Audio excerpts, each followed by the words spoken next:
Washington against Philadelphia. In terms of storylines, like we're already talking about this being gravy for the Washington Commanders. That they have been the underdog in both playoff games that they have played so far, and spoiler alert for the underdog segment later, they are an underdog again in the conference championship game out in Philadelphia in a few days' time. But you are an underdog. You have had to go on the road against the number 3 seed, against the number 1 seed. Now you get the number 2 seed. You're doing it with a rookie quarterback and a low-rated defense. No one expected them to be here. And so if there is another run for Cinderella here, it really solidifies Jaden Daniels as having the best rookie season a quarterback has ever had. He's probably already there, but this would be just 100% that the cherry on top, the candle on the cake, the anything, the exclamation point at the end of the sentence, although they're hoping it would just be a comma and the real exclamation point would be in a couple of weeks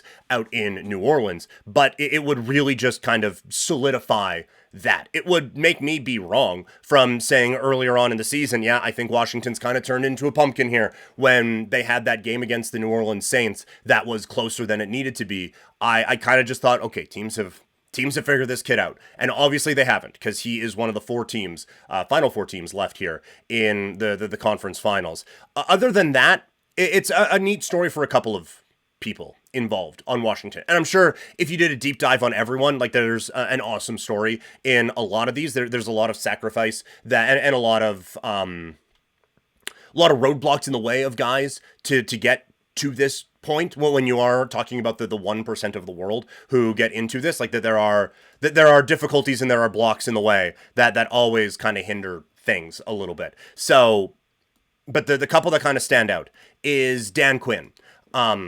It gets him a chance to go back to the Super Bowl. He hasn't been there since 2017, when, rather famously, he was the head coach of a team that had a 28-3 lead and then lost the Super Bowl. So that would be a nice little bit of redemption for him, because it felt like at that point his reputation was just kind of gone. And I do think historically Kyle Shanahan wears that one a little bit more than Dan Quinn does, although his defense was the one that kind of got picked apart on that. But it was Kyle Shanahan's offense that didn't kill the clock enough and didn't wear that down. Anyway, we don't have to re-legislate 2017's Super Bowl, but this gets him a chance to get back to that game.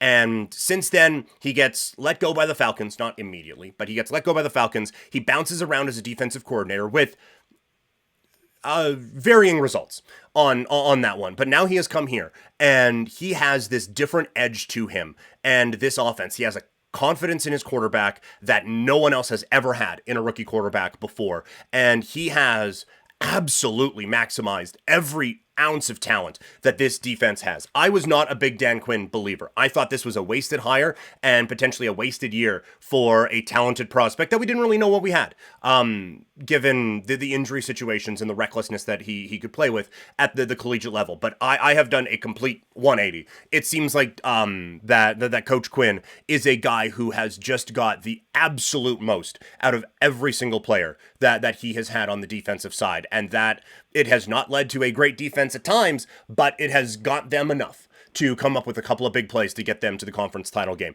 It would also be a fun moment for an Austin Eckler, as he gets to go to the Super Bowl after basically being written off out with the Chargers and injury issues and stuff like that. And he is not the primary back for this team. That is obviously Brian Robinson Jr., but he has come up with enough big plays that I think should feel very proud of the season that he has had. And if this team does get to the Super Bowl, I think he could then feel proud about his accomplishments in getting them there. For Philadelphia, it is almost the exact opposite. The big story for them is that they're supposed to win this game. They are the heavy favorites once again. They have home field advantage against a wild card team in the conference championship. When you finish second in the conference, you are not then expecting to get home field in the conference finals. Now, it puts you in a spot that you can if there's a banana peel that gets slipped on in one game for the conference winners, but this is not something that is expected, that you get to face now a wild card team with a chance to go to the Super Bowl. So it is high,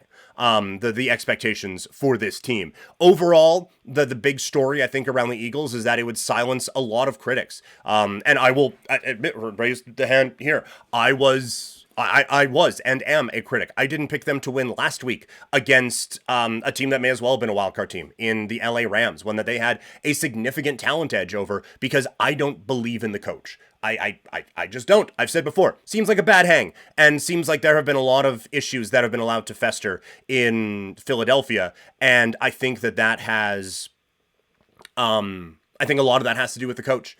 And so I think if they get to the Super Bowl, I kind of got to shut up about that. Also, it silences a lot of a lot of doubters around Jalen Hurts, who has, I think, rightly and wrongly at times faced a lot of criticism, as most quarterbacks will, but he is not necessarily the guy who has dragged this team kicking and screaming into a championship game, but he has, like, between Tom Brady and Jimmy Garoppolo, he's kind of in the middle. Like, he has done enough to get this team where they need to get to. Now, there's some injury concerns with him going into this week, so maybe this is not a fair one to judge him on, but if he makes it to a second Super Bowl as a quarterback, I kind of got to stop doubting him, at least a little bit, right? What a moment it would be for Saquon Barkley, who has had just an unbelievable turnaround this season. And obviously, like the eighth best rushing season in the history of the NFL, and has come close to, could have probably broken that if he would have played in the last game. If, you know, the rest of the conference hadn't just, like, allowed the Eagles to run away and hide with that second spot. But, like, for him, it is a complete validation of his talents and everything like that. And I do think that there is going to be a bit of a running back renaissance happening when you see the teams that have been successful. Obviously, with the Baltimore Ravens and them having a 2,000-yard runner and a 1,000-yard runner. Now, they don't get to this game, but they are facing, you know, like Josh Allen can be a running quarterback. James Cook is the best offensive player that the Buffalo Bills have. Kansas City has had almost a run-first type of an offense. Jaden Daniels is mobile and running, but they've also got a lot of success. Like, they are here because of their passing, but they've had success with Robinson and with Austin Eckler, and now Saquon Barkley as a top-level player getting this team there. And so, again, I don't think running backs are going to be making $20-30 million, but I do think, as we discussed, having an awesome playmaker out on the football field doesn't hurt. So I think that we may see a bit more importance be placed on that. From a game standpoint, what's the story that we are watching here? I think it all comes down to Jalen.